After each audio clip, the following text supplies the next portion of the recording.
irlandés falleció un día como hoy. Así que sí, todos los que han dicho que la opción correcta era el almirante Brown han acertado. Excelente. Perfecto. Los que se la jugaron por Lucio B. Mansilla no era correcta, pero muy bien cómo justificaron sus Sí, respuestas. la verdad Hubo hoy... ingenio hoy. Hubo Hoy ingenio. hay que sacarse el sombrero, vamos a decir, con la audiencia de Radio María por su participación, sus Ujú. respuestas tan justificadas. Y como decía, este audio, a través de esta expresión se recuerda también el combate de los pozos. Pero queremos conocer Sí.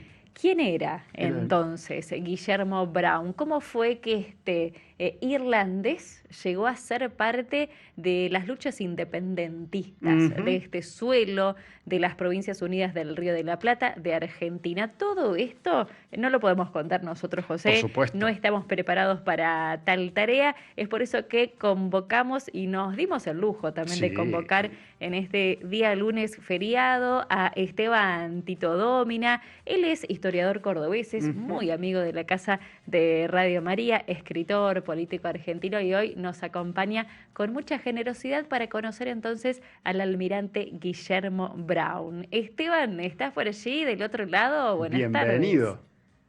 Hola José, hola Belén, ¿me reciben bien? Sí, excelente. Excelente. Fuerte Bueno, y ¿la claro. imagen también? Sí, en imagen y en sonido, Tito. Listo, Muy bien. listo, vamos entonces, vamos al grano. Vamos al grano. Vamos. ¿Quién era el Eh, almirante William Brown o Guillermo Brown? bueno, muy afilados los hermanos Sí. oyentes de Radio María, por lo que estoy escuchando, muy Sí. afilados, así que no hay que macanear, decían los viejos historiadores. Vamos a contar un poquito, a compartir en este lunes, 3 de marzo. Radio María ha tenido la buena idea, ustedes, José, Belén, de evocar una figura que no es muy conocida. Mm. Sí. A pesar, ¿no es cierto?, de que hay muchas calles, escuelas, barrios, Clubes. pero clubes, Sí. Mm. pero si uno profundiza un poquito, no es tan fácil encontrar que haya una memoria, como por ejemplo pueden tener otros protagonistas de la Claro. historia, ni hablar, San Martín, Sí. Belgrano, Güemes. Claro.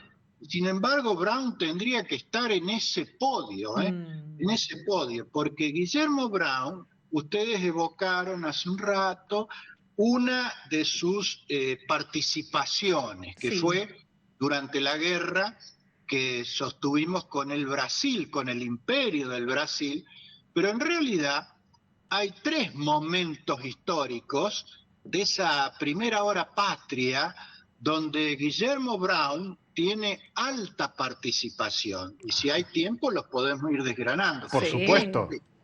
Por Este favor. que comentaron ustedes, que mencionaron, por ejemplo, la batalla de los Pozos, el Sí. combate de los Pozos, Sí. fue el segundo momento histórico. Ajá. Va a haber un tercero, pero hubo un primero Eso. muy cercano a la Revolución de Mayo, porque don Guillermo había nacido en Irlanda, cuando Irlanda en 1777, año de su nacimiento, todavía era un dominio inglés. Ujú. Un lugar pobre, donde las autoridades inglesas aplicaban una autoridad muy estricta, y él con su padre fueron a buscar nuevos horizontes. Así que la vida, el destino los lleva a ser marino, sí, a lo mejor sin proponérselo. Lo cierto es que a temprana edad él se convierte en marino y Ujú. recala en Buenos Aires en 1809. Al año siguiente, en 1810, se produce la Revolución de Mayo, Sí. donde es testigo pero no participa. Recién empieza en 1811, ya radicado en Buenos Aires con su familia, con su esposa Elizabeth, con su hija, su primera hija, de la cual vamos a referir su trágico final más adelante, Elisa. Se instala en Buenos Aires, pero dedicado a actividades comerciales, sobre todo tráfico marítimo, que era lo suyo, lo que él mejor conocía. Claro. Pero nosotros, digamos, el gobierno patrio, estaba en problemas, porque se había declarado la revolución, se había roto el vínculo con España, pero no teníamos ejército y mucho menos una armada, una flota. Claro. Entonces ahí a los ponchazos, ustedes lo saben, se armaron los primeros ejércitos patrios, en un momento muy peliagudo de la revolución, porque en el viejo virreinato varios lugares no acataron al gobierno de Buenos Aires, no lo acataron. Naciones actuales como el Paraguay, Uruguay, llamado Banda Oriental, Bolivia, llamado entonces el Alto Perú, ahí se encendió la guerra en todos esos lugares, porque no acataron una junta porteña y prefirieron mantenerse leales a la corona española. Pierdo tiempo en mencionar este contexto para entender y apreciar el aporte de Brown en ese primer momento. Claro. Porque un momento de fragilidad política, podríamos decir, muy tensa. Y militar. Claro, militar. Defensiva. Las campañas empezaban bien, terminaban mal. Ya en 1812 la segunda campaña del Alto Perú, que encabezó Manuel Belgrano, empezó prometedora con las batallas de Tucumán y Salta y terminan en desastres con Ayohuma y Vilcapugio y Ayohuma. Son momentos peliagudos. Pero más peliagudo aún porque en 1814 ya Fernando VII, el rey de España, vuelve al trono y ya quiere recuperar sus colonias americanas, habiéndose sacado encima a Napoleón Bonaparte. O sea que eso que dice José, el momento álgido, complicado, lo es todavía más, porque ya se está preparando en España una expedición muy importante, ya que había concluido, digamos, el tema con Napoleón, para enviar, y podía tranquilamente venir al Río de la Plata, o empezar por el Río de la Plata. Entonces estamos en ese año 1814. El gobierno argentino, esa política que dijo José, que ya se había devorado a la primera junta, a la Junta Grande, al primer triunvirato y al segundo triunvirato, en 1814 se decide enviar, armar una escuadra de la nada prácticamente, porque acá no había astilleros, no había nada, no había academia de mar, nada. Entonces, ¿a quién busca? ¿En quién posa la mirada el gobierno patrio? En el Guillermo Brown, que era un avesado hombre de mar, con mucha experiencia y profesional, ahí lo convocan. Claro. Brown podría tranquilamente haber dicho, no, déjenme tranquilo, ¿qué tengo que ver yo? Si no es mi causa. Claro, pero asumió un compromiso patriótico que debe ser debidamente valorado, porque él se pone al frente de una escuadra armada a las apuradas, a los pontazos, como se pudo, y allá partió a enfrentar a una de las flotas más poderosas del mundo, que era la española, porque Montevideo estaba en manos de los españoles, asediada o rodeada de fuerzas terrestres nuestras, criollas, al mando de Rondó primero, José Rondó, y después de Carlos María de Alvear. Pero tenían el puerto a su disposición, entonces por ahí se proveían, en fin. Así que Brown tenía la alta misión de ver qué hacer, cómo desactivar ese poderío naval que tenía la corona española en el Río de la Plata. Y allá fue. Y hay unas jornadas que son realmente para una peli, Ojalá a alguien se le ocurra en Netflix hacerlo, porque eran cosas, hazañas.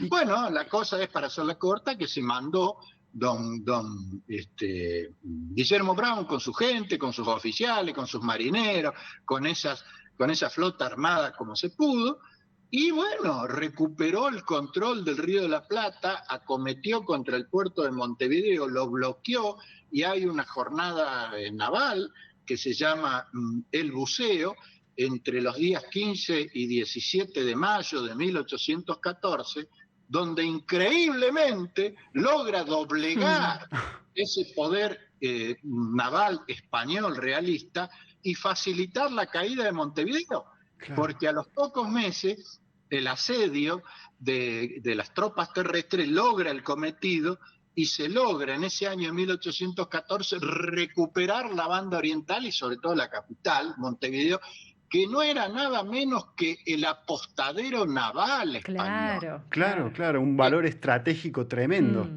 Total, Sí. Belén José, porque Montevideo es y fue siempre un puerto de mejor calidad que el de Buenos Aires, de aguas más profundas, donde se facilitaba que atraquen y salgan naves de gran porte, no así Buenos Aires, Claro. que era un puerto de aguas bajas, barroso. Ustedes deben recordar imágenes que se vieron por ahí de que los barcos mercantes o inclusive los barcos de pasajeros atracaban lejos de la costa y a los pasajeros había que irlos a buscar en bote, o incluso en un carro tirado por bueyes, donde venían salpicados por el barro, porque no había un buen puerto. Claro.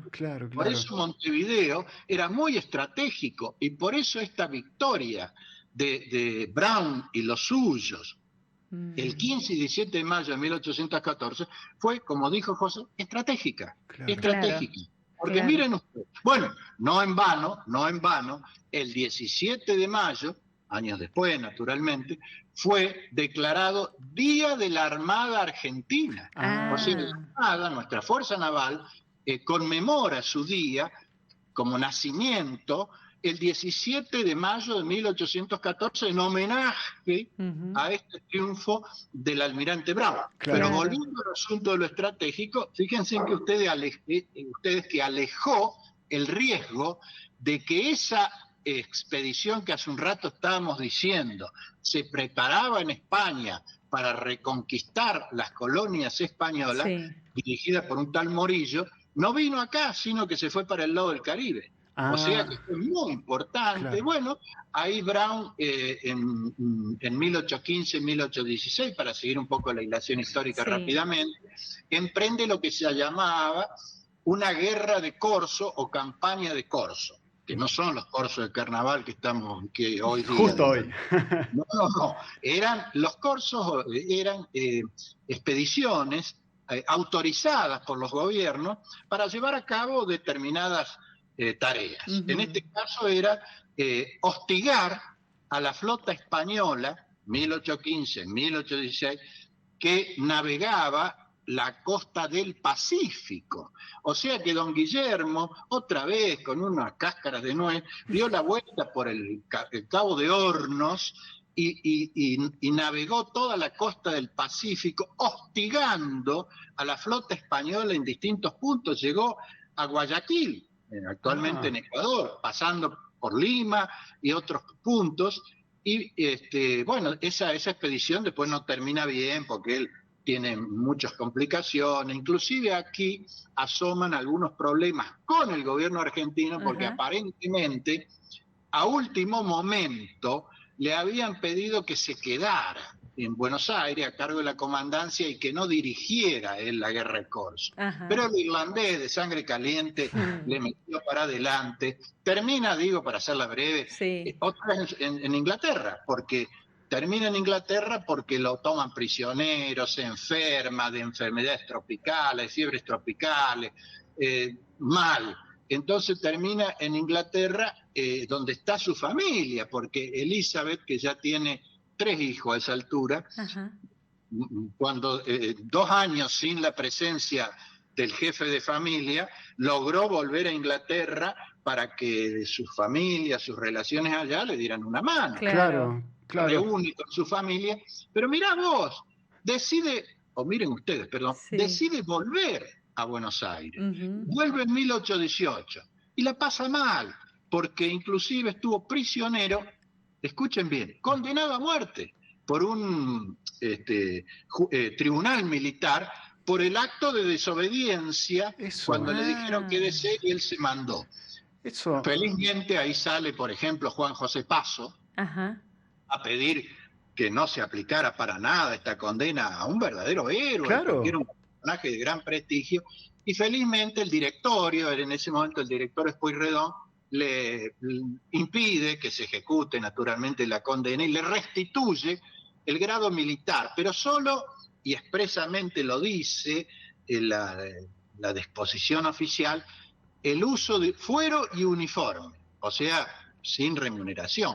Así que don Guillermo tiene que volver a recuperar, digamos, su actividad, lo hace, vuelve rápidamente a lograr poner en marcha su gestión comercial, su navegación por acá, y hasta 1825 podemos decir que lleva una vida tranquila. ¿Pero qué pasó en 1825? El Imperio del Brasil, en diciembre, le declara la guerra a la República Argentina por el asunto de la llamada Banda Oriental, que de Pepo, el Imperio del Brasil, había anexado a su territorio como provincia cisplatina, cosa que no era aceptado por Buenos Aires ni por los propios hermanos uruguayos, que se sentían más parte de las Provincias Unidas que de Brasil. Claro. Sin embargo, este asunto establece una guerra y otra vez se viene un poderosísimo ejército que es el del imperio y una flota muy poderosa que es la del emperador Pedro I. Entonces, ¿qué hace el gobierno? Lo recuerda y lo va a buscar. Claro, mira otra vez alrededor y dice... ¿Quién de acá sabe? Vení, Guillermo, vení, danos una mano. Otra vez, don Guillermo, que seguramente, yo me imagino, cosas mías, que la familia donde Elizabeth, que fue una gran mujer, enorme compañera, le habrá dicho, Guillermo, pará, tenemos hijos chicos, otra vez. Claro. Pero este irlandés agarró viaje, porque además amaba a su patria adoptiva. Él era irlandés, pero amaba a la Argentina. Claro. Entonces no dudó en hacerse cargo otra vez de una escuadra modesta, que armaron otra vez a las apuradas. ¿Cómo la armaban, Esteban? Porque vos decís, para armar una escuadra hacen falta astilleros, una ingeniería terrible. ¿De qué ¿Cómo armaron la escuadra? No había nada de esa. Se manoteaban algunas naves mercantes compradas, dicen, andá a saber si les pagaron o no. Eso. Lo cierto era que con flota mercante, algunas cañoneras, que eran las que hacían... ahí navegaban el río de la Plata a la costa de Buenos Aires, recuperaron viejos cañones, dice que algunos cañones estaban en la esquina de Buenos Aires como de adorno, como de alumbrado, por ejemplo. Entonces lo armaron así, como se pudo, convocando a todo aquel que tenía alguna experiencia de marinero, y con ese coraje, con ese entusiasmo, con ese patriotismo, allá fueron. Claro. Otra vez. A enfrentar a una flota poderosa que bloqueaba el puerto de Buenos Aires. Ustedes en el comienzo, creo que un oyente, me parece que fue un oyente que recordó el combate de los Pozos. Me parece.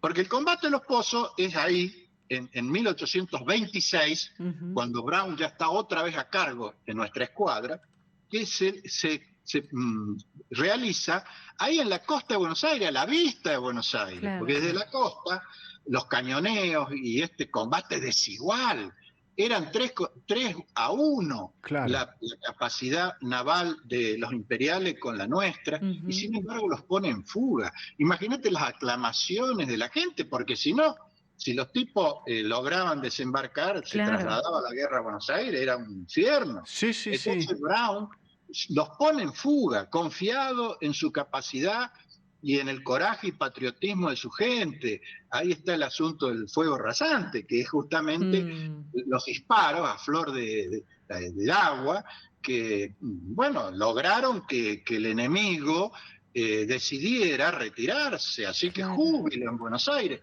Pero no solo esto, ahí nomás, a los pocos meses, mientras se desarrolla la guerra terrestre durísima con el Imperio del Brasil, Brown logra un triunfo enorme en Juncal, batalla de Juncal, febrero de 1827. Hay muchas calles en muchos lugares del país con este nombre, nadie sabe bien por qué. Y fue otra vez una tremenda batalla, un tremendo combate naval, donde Brown logra un triunfo fundamental en esa guerra terrestre y naval con el Imperio del Brasil, una guerra que otro día lo vamos a hablar con ustedes, naturalmente. Termina mal porque la ganamos, pero la perdimos. Entonces, ustedes y muchos oyentes dirán, ¿cómo es eso, Tito? ¿Cómo ganamos? Y sí, porque la ganamos en el terreno y la perdimos en la negociación diplomática, permitiendo que la Banda Oriental, que era parte del Virreinato del Río de la Plata, o del antiguo virreinato, se convirtiera en un país independiente, que es la hermana República Oriental del Uruguay, especie de otra cantinera. Bueno, en esa campaña, por ejemplo, se enfrenta con esa flota y logra un triunfo importante. Esto termina mal porque termina con un combate en Monte Santiago, que ha llamado así, donde no es un combate mayor, pero hay un episodio muy trágico para la vida de don Guillermo. ¿Por qué?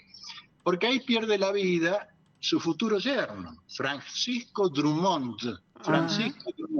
que era el prometido, un joven y apuesto capitán, que estaba ahí en la alta oficialidad de Brown, que a su vez era el prometido de Elisa. Elisa es la hija mayor, la luz de los ojos de Guillermo, que ha cumplido 17 años en 1827. Y está próxima a casarse cuando regrese su amado, y él pierde la vida en ese combate. Claro. Y a los pocos meses, bueno, Elisa decide abandonar este mundo.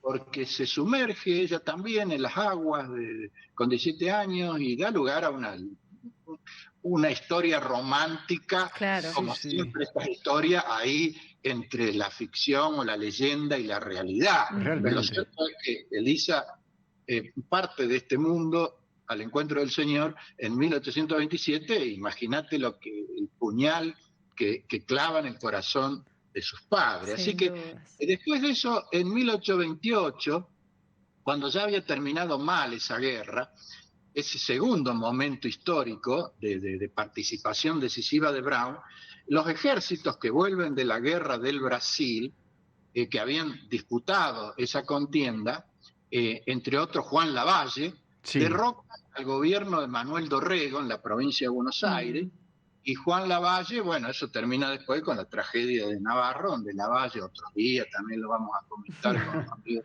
de Radio María, fusila a Manuel Dorrego.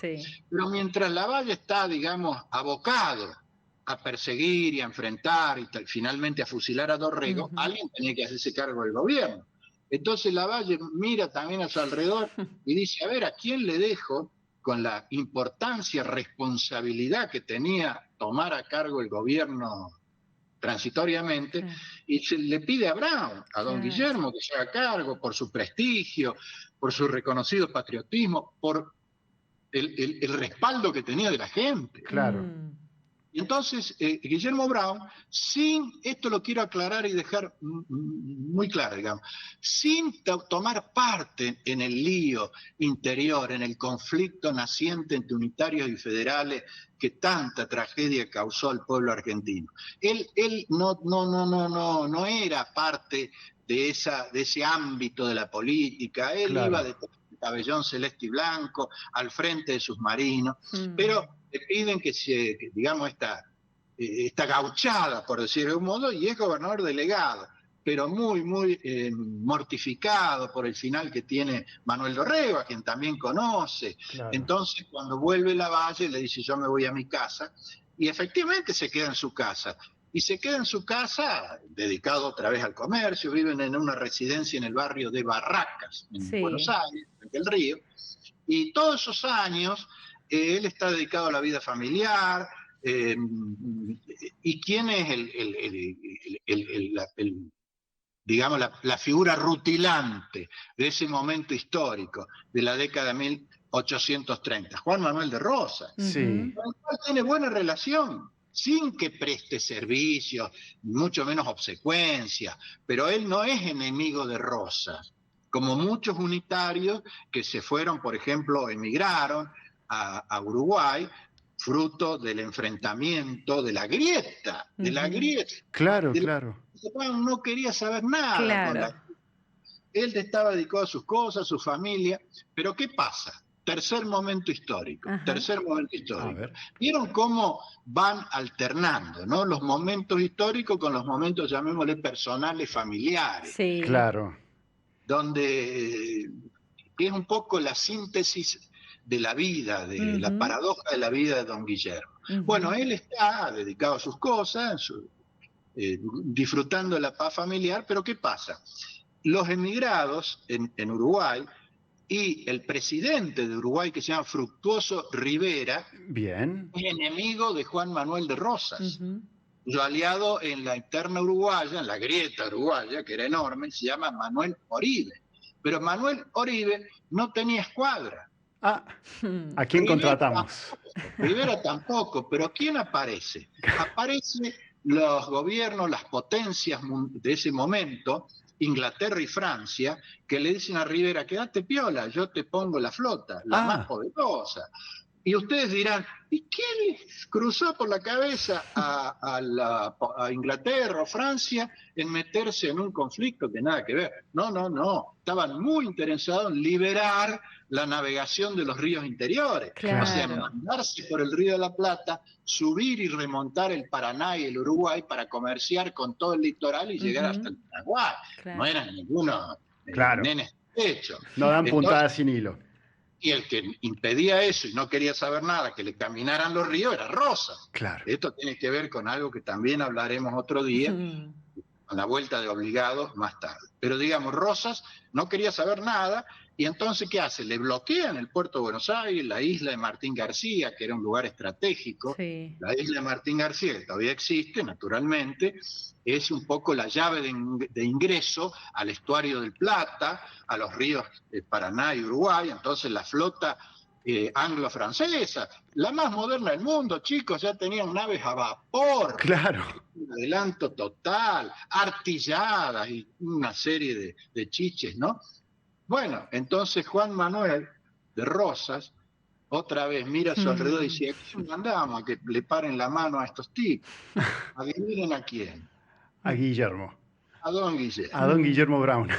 Don Guillermo, don Bruno le decía Rosas. Don Bruno, pues Rosa, como buen gaucho, castellanizaba todo. Entonces le decía, don Bruno, mira.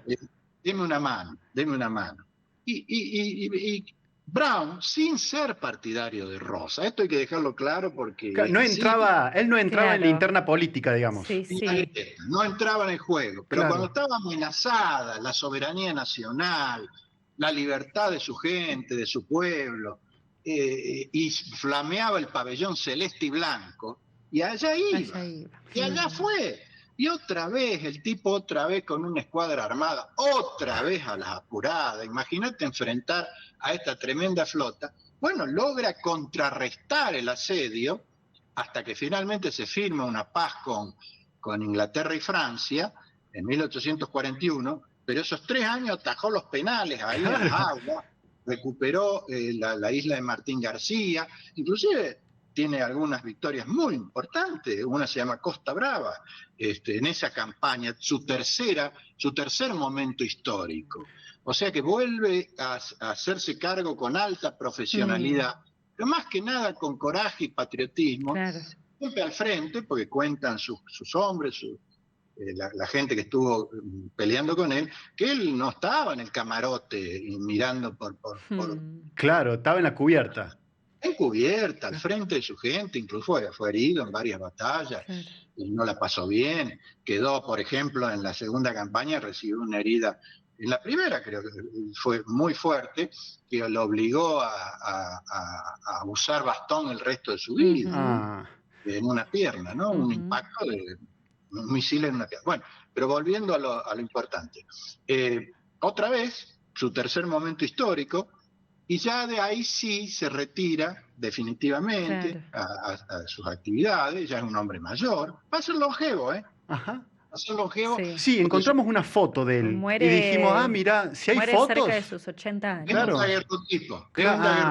La técnica del daguerrotipo fue anterior a la fotografía y felizmente contamos con daguerrotipos de estos personajes, porque apareció ahí el daguerrotipo, en la década de 1840. Tal es así que, por ejemplo, felizmente se conserva un daguerrotipo de nada menos que del padre de la patria, José San Martín, que se le tomó allá en Francia un par de años antes de su muerte. Este daguerrotipo, yo vi uno de Brown muy viejito, otro con su esposa, con Elizabeth, esa compañera de fierro que tuvo Brown, madre de sus hijos, Era una familia muy católica, muy creyente. Y digo es longevo porque va a vivir hasta 1857, fallece con 80 años. En esa época había que llegar a los 80 años. Sí. Casi muy pocos llegaban. Después de toda esa vida. Claro, también. Esa travesía. Desgastante. Después de esa vida. Pero felizmente quedó instalado su recuerdo con un gran prestigio. Dicen que en Buenos Aires era un ídolo, el tipo salía en las calles, adiós don Guillermo, si hubiera selfie seguramente en esa época hubieran parado para sacarse una selfie, el tipo, sus hazañas habían estado, a diferencia de otros, por ejemplo, la de San Martín, la de Belgrano, que habían sido hazañas heroicas lejos de Buenos Aires, esta había estado en las narices de Buenos Aires. Claro. Porque los cañonazos se escuchaban, de noche se veían las deflagraciones en el cielo porteño, las naves que volvían y la gente las esperaba entusiasmada y aplaudían la orilla, también para saber los resultados, porque todas esas tragedias, todas esas batallas no fueron gratuitas, claro. Fueron numerosas víctimas, mártires esas guerras navales que, bueno, perdieron o dejaron su vida al calor de la lucha por la patria. Claro. Entonces don Guillermo vive esos últimos años en Barracas, su residencia, rodeado de su familia, nietos, ya tiene nietos. Otra pérdida lamentable es de su hijo Eduardo. Su hijo Eduardo, que sigue su carrera militar, también sufre una pérdida en acción, ya cuando él no estaba, digamos, en actividad, pero también, o sea, Eduardo, su hijo, también pelea con las armas de la patria, porque ya la guerra ahí empieza la vuelta obligado, vuelve el asunto con las potencias, estoy hablando de 1845 en adelante, hasta el final del gobierno de Juan Manuel de Rosas, que termina en 1852 con la batalla de Caseros, el 3 de febrero, ahí otro día lo hablamos. Bueno, resumen, porque tremendo resumen, impresionante. No, de hecho, mirá, escuchá los mensajes que están entrando. Digo, Tito, le has robado la siesta a los oyentes de Radio María. Ángela de Mar del Plata dice: impresionante el relato, no podemos dejar de escuchar para irnos a dormir la siesta. Dicen por aquí, también otros oyentes, Nelson, te pide si tenés algún libro para recomendar, para conocer un poco más de la vida del almirante Guillermo Brown. ¿Tenés alguna recomendación para dejarnos? Yo no específicamente, solo capítulos de mis libros, que lo pueden consultar, aprovecho, Belén, me diste piso, así que te lo digo. Buenísimo. Digo, toda mi obra, modesta obra, está en internet, www.estebandomina.com.ar, es mi página web. Y después también en Facebook, en Instagram, en YouTube, en Twitter, en todas las redes. O sea, ustedes pongan Esteban Domina en Google, en internet, y les van. Yo no tengo un libro específico, pero muchos de mis libros de historia, Morir en Grande, 1 y 2, etcétera, etcétera, refieren al almirante Brown. Hay otros autores, inclusive existe, fíjense en ustedes, qué bueno, así como existe el Instituto Nacional Sanmartiniano y Belgraniano, el Instituto Browniano. Mirá. O sea que también ahí en esa página pueden encontrar información adicional de don Guillermo Brown. Lo que quiero redondear es que una pena que un personaje, ustedes, por eso digo, en este relato desordenado, ya habrán apreciado que tuvo una alta presencia en esa primera hora patria, en 3 momentos muy complicados, que fueron la Revolución de Mayo y lo que siguió, la guerra con el Brasil y después el asunto con las potencias anglo-francesas, y él siempre estuvo presente y siempre acudiendo al llamado del pabellón, y él era irlandés, pero, o sea, ojo, nunca renegó. Claro. Era devoto de San Patricio, le encantaba el verde. Tengo entendido, algunos amigos me dicen, pues está enterrado en la Recoleta. Dice, che, me llamó la atención que te pintó de verde. Y le digo, pero era irlandés. Claro, San Patricio. En pantalla estamos viendo su mausoleo en el cementerio de la Recoleta. Mira vos, buena. Murió en 1857, Mitre le dedicó un gran tributo, porque en ese momento Buenos Aires, la provincia, estaba separada del resto de las provincias de Argentina. Había un lío bárbaro, como siempre, nosotros.